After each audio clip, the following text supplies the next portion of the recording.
शिक्षकांनी शाळेतच केली दारू पार्टी साजरी। दारूच्या नशेत वर्गातील सामानाचीही केली तोडफोड। शिक्षक पेशाला काळीमा फासणाऱ्या शिक्षकांच्या लज्जास्पद वर्तणुकीच्या निषेधार्थ ग्रामस्थांनी शाळेला ठोकलं टाळं। क्रिकेटपटू इरफान पठाण झाला मुंबईत दाखल। ऑइल प्रोडक्टच्या प्रमोशन दरम्यान इंग्लंडमधील टेस्ट सिरीजसाठी इरफानने भारतीय क्रिकेट टीमला दिल्या शुभेच्छा। पत्नीने आपल्या प्रियकरासोबत पतीची केली हत्या। नमस्कार, मी Swati Godse. Time TV Maharashtra news bulletins मध्ये आपलं स्वागत। पाहूयात सविस्तर वृत्त। आणि या न्यूज बुलेटिन्स मध्ये सर्वात प्रथम बातमी आहे जळगावची। जळगावमध्ये घडली एक अत्यंत लाजिरवाणी घटना। संपूर्ण समाजाला धक्का बसेल अशी ही घटना असून समाजाचं नैतिक मूल्य घडवण्याची जबाबदारी ज्या शिक्षकांच्या खांद्यावर असते त्या शिक्षकांनीच जीवन मूल्य धुळीला मिळवल्याची ही घटना घडली आहे।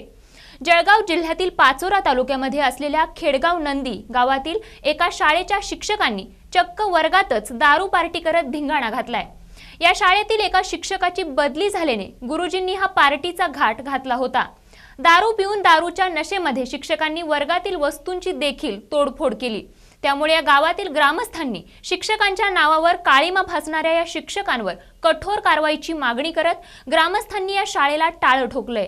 शिक्षकी पेशाला काळीमा फासणारी ही घटना असून समाजाचं भविष्य घडवण्यासाठी तरुण पिढीला घडवणारे शिक्षकच जेव्हा अशा प्रकारची लज्जास्पद वर्तणूक करतात तेव्हा सामान्य माणसाला साहजिकच प्रश्न निर्माण होतो तो अशा शिक्षकांच्या हाताखाली शिक्षण घेणाऱ्या विद्यार्थ्यांच्या भविष्याचा। समाज घडवणारा शिक्षकच जर असं गुण उधळून समाज मलिन करत असतील तर विद्यार्थ्यांनी कोणाचा आदर्श समोर ठेवायचा। जळगाव जिल्ह्यातील खेडगाव नंदी गावात घडलेल्या या घटनेने या ठिकाणच्या ग्रामस्थांना अक्षरशः हादरून सोडलं आहे। शिक्षक पेशाची आबरू वेशीला टांगणाऱ्या या शिक्षकांच्या अशा घाणेरड्या वर्तणुकीबाबत या शिक्षकांवरील संताप व्यक्त करत खेडगाव नंदी ग्रामस्थांनी या शाळेला कुलूप लावून ही शाळा बंद ठेवली आहे। तसंच दारू पिऊन असभ्य वर्तणूक करणाऱ्या या शिक्षकांवरती जोपर्यंत कठोर कारवाई करण्यात येत नाही तोपर्यंत आम्ही शाळा बंद ठेवणार असल्याची ठाम भूमिका या ग्रामस्थांनी घेतली आहे। कालच्या दिवशी असा गैरप्रकार घडला, त्या प्रकाराला आळा बसायला पाहिजे। त्यांनी शाळेत कोणत्या शाळेमध्ये दारून बाटल्या बोटी चालते हे शिक्षक जागेवर सस्पेंड झाले पाहिजे आणि परत येणारे शिक्षक सुद्धा गावातच राहायला पाहिजे। ते जर गावात नाही राहिलं तर ते सुद्धा येऊ नये इथे आणि त्यांचे मुलं सुद्धा इथे शिकायला पाहिजे। फक्त गोरगरिबांचे पोरं इथे शिकतात, मोठ्या लोकांचे पोरं तिथे जातात पाचोऱ्याला। तो 2-2.5 बजे मंडन हो गया कुछ सुबह में। तो एक सिपाही हमारा गांव में आया। जब मालूम पड़ा, जब सब गांव के लोग यहाँ पे आए तो उन्होंने पूछा क्या हुआ, तो बोलेगा यहाँ पे पार्टी थी बोले हमारी, वो दांगड़ हो गया बोले हमारा। इसके सब यहाँ पे आए तो उनके सब मटन के जो भाजी थी वो यहाँ पे गिरी थी, बोटे थे और बाटलियाँ थे यहाँ पे पड़ी थी। और सब हमने पत्रकारों को बुलाया। जब हमारे को मालूम पड़ा कि यहाँ पे सब ऐसा हो रहा है, सब पार्टी होकर और हमारे को ऐसा लगता ये 12-13 शिक्षक है, उनके ऊपर कार्रवाई होनी चाहिए। ये अभी ऐसे करेंगे तो बच्चे कैसे क्या पढ़ेंगे, उनके ऊपर क्या संस्कार होंगे। झगड़ा कल हमारे स्कूल में हमारे एक शिक्षक उनकी तरफ से उनकी तरफ से दूसरे के लोगों को खाना बनाने का प्रोग्राम बना तैयार होता था। स्कूल छूटने के बाद में खाना बनाकर सब शिक्षक लोगों ने खाना खाया और घर को निकल गए। उसके बाद में 2 सिपाही उनकी आपस में झगड़ा हुआ। झगड़े में उन्होंने जो खाने पीने का सामान था वो सब इधर उधर फेंक कर बेंच वगैरह उल्टे वगैरह करके किए। उसके बाद में हमने सब दरवाजे बंद करके उन दोनों लोगों को बाहर निकाले। आप कहाँ थे उस वक्त? मैं यही था। मेरे सामने जब उनकी झगड़ा हुआ था तो हम उसको।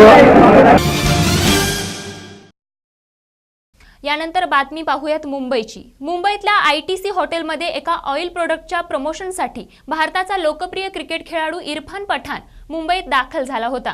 यावेळी पत्रकारांशी बोलताना इरफानने आपण लवकरच भारतीय क्रिकेट टीममध्ये वापसी करणार असल्याचं म्हटलंय। मुंबईतील अंधेरी इथे असलेल्या ITC हॉटेलमध्ये आयोजित करण्यात आलेल्या एका ऑइल प्रोडक्टचे प्रमोशन करण्यासाठी भारताचा सुप्रसिद्ध क्रिकेटर इरफान पठाण आणि बॉलिवूड अभिनेत्री हुमा कुरेशी यांनी हजेरी लावली होती।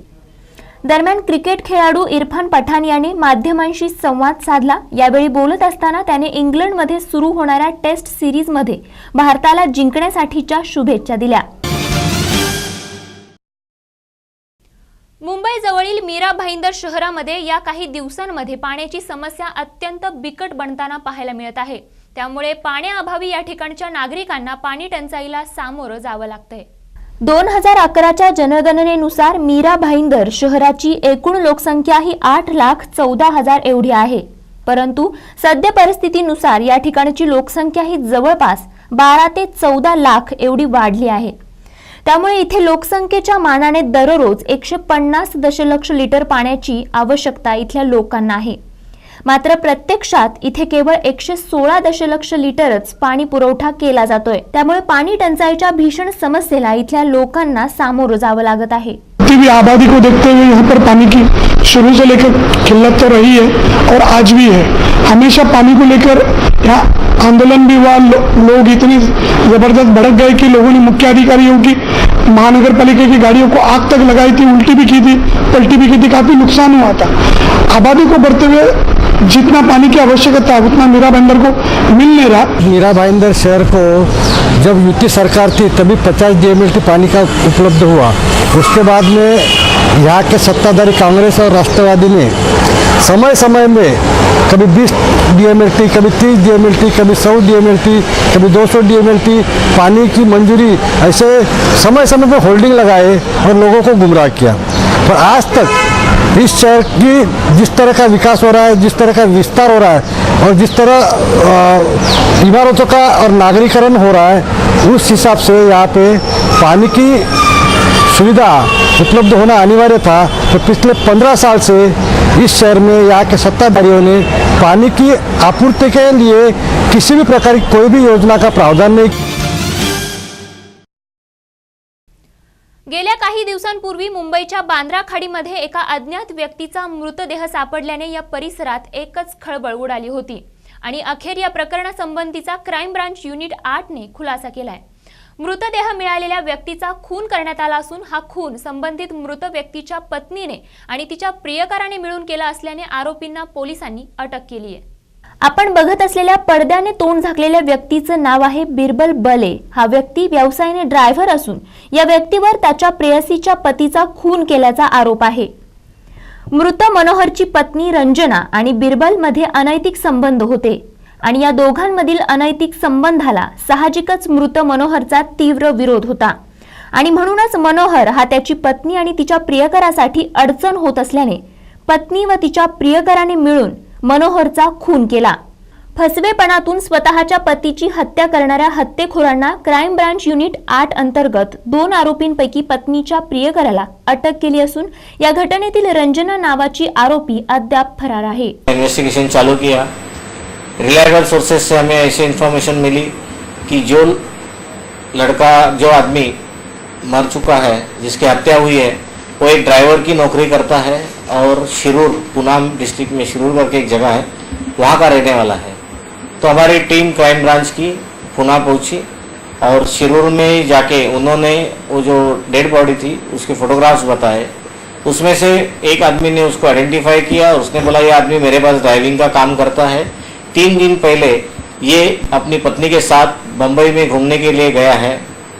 3 दिन से वो वापस नहीं आया है, लेकिन उसकी पत्नी कल शाम को किसी और आदमी के साथ में मार्केट में घूमते हुए उसको दिखी, ऐसा उसने हमको इन्फॉर्मेशन दिया। दोनों को हम लोगों ने ताबा लेके जब और पूछताछ की तो उन्होंने बताया कि पिछले 1 साल से उनके प्रेम संबंध है, एक्स्ट्रा मैरिटल अफेयर हो गया है उनका दोनों का। और ये जो जिसकी उन्होंने हत्या की वो औरत का पति है, वो उसी कारण से उसको शराब पी के मारपीट करता था तथा उसका जो बॉयफ्रेंड था उसको भी वो रोज मारता था।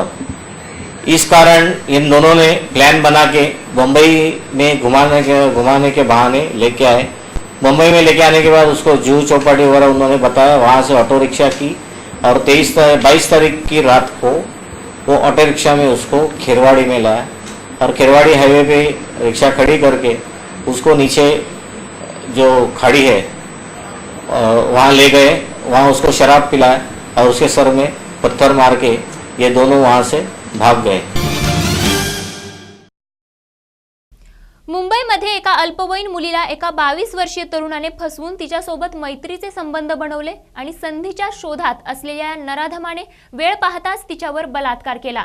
5 महिन्यानंतर जेव्हा पीडित मुलगी गर्भवती राहिली तेव्हा त्या अल्पवयीन मुलीच्या आईला ती गर्भवती असल्याची गोष्ट समजताच हा सर्व प्रकार समोर आला। मुंबईच्या कांदिवलीमध्ये एक धक्कादायक घटना घडली आहे। एका 22 वर्षीय नराधमाला एका अल्पवयीन मुलीचा बलात्कार केल्याच्या आरोपावरून कांदिवली पोलिसांनी अटक केली आहे। 22 वर्षाचा हा नराधम स्टेट एजंटचं काम करत असून धनराज सोळंक असं या व्यक्तीचं नाव आहे। पीडित मुलगी जेव्हा गर्भवती झाली तेव्हा तिच्या आई वडिलांनी या संदर्भात कांदिवली पोलीस स्टेशनमध्ये तक्रार दाखल केली।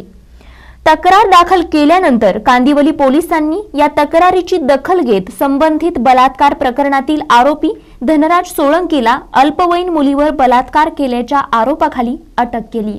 पहचान ऐसा कांदिवली एरिया में हुआ है और वो लड़का जो है धनराज सोलंकी करके उसने लड़की के साथ मतलब लड़की से पहचान करवा के 2-3 महीने पहले उसके साथ शारीरिक संबंध रखा है और बाद में उनके घर वाले को भी पता चला। बाद में वो लड़के ने खुद कंप्लेंट किया police station, Kandivali police station में और उस हिसाब से कांदिवली पुलिस स्टेशन में गुना दर्ज किया गया है। परवा शाहू महाराजांच्या जयंतीनिमित्त कोल्हापूरकरांनी मुख्यमंत्र्यांच्या निवासस्थानाच्या बाहेर टोल विरोधी मोर्चा नेला। टोल विरोधी समितीने कोल्हापुरात पुन्हा सुरू झालेली टोल वसुली विरोधात मोर्चा काढला। काही काळासाठी कोल्हापूरमधील टोल वसुली बंद झालेली होती, मात्र शासनाच्या आदेशाला न जुमानता आयआरबीने पुन्हा एकदा टोल वसुली सुरू केल्यामुळे कोल्हापूरकरांनी हा मोर्चा काढला होता। जुन्नरमध्ये आज शिवसेनेचे विद्यमान खासदार शिवाजीदादा आढळराव पाटील यांचा जाहीर सत्कार करण्यात आला असल्याची माहिती शिवसेनेचे माजी जिल्हा परिषद सदस्य प्रसन्न डोके यांनी दिली आहे। स्पर्धेच्या युगात गुणवत्तेला अनन्यसाधारण महत्त्व असून शिक्षकांनी विद्यार्थ्यांवर चांगले संस्कार करून सुसंस्कृत पिढी घडवण्यासाठी शिक्षकांचं योगदान महत्त्वाचं असल्याचं प्रतिपादन राज्याचे सार्वजनिक बांधकाम मंत्री आणि बीड जिल्ह्याचे पालकमंत्री जयदत्त क्षीरसागर यांनी केलं आहे। चौसाळा इथल्या जिल्हा परिषद माध्यमिक शाळेच्या नवीन इमारतीच्या लोकार्पण प्रसंगी आयोजित कार्यक्रमात ते बोलत होते। पुण्यातील औषध विक्रेत्यांनी अखेर त्यांचा बेमुदत संप मागे घेतल्याने आता पुणेकरांना खूप मोठा दिलासा मिळालाय। अन्न आणि औषध प्रशासनाच्या कारवाई विरोधात केमिस्ट असोसिएशनने हा बंद पुकारला होता। या न्यूज बुलेटिन्समध्ये पुन्हा एक नजर टाकूयात आजच्या हेडलाईन्सवर। शिक्षकांनी शाळेतच केली दारू पार्टी साजरी, दारूच्या नशेत वर्गातील सामानाचीही केली तोडफोड। शिक्षक पेशाला काळीमा फासणाऱ्या शिक्षकांच्या लज्जास्पद वर्तणुकीच्या निषेधार्थ ग्रामस्थांनी शाळेला ठोकलं टाळं। क्रिकेटपटू इरफान पठाण झाला मुंबईत दाखल। ऑइल प्रोडक्टच्या प्रमोशन दरम्यान इंग्लंडमधील टेस्ट सिरीजसाठी इरफानने भारतीय क्रिकेट टीमला दिल्या शुभेच्छा। पत्नीने आपल्या प्रियकरासोबत पतीची केली हत्या। आणि आज वेळ झाली इथेच थांबण्याची। तुम्ही पाहत रहा टाइम टीव्ही महाराष्ट्र न्यूज, अचूक वेळ खरी गोष्ट। नमस्कार।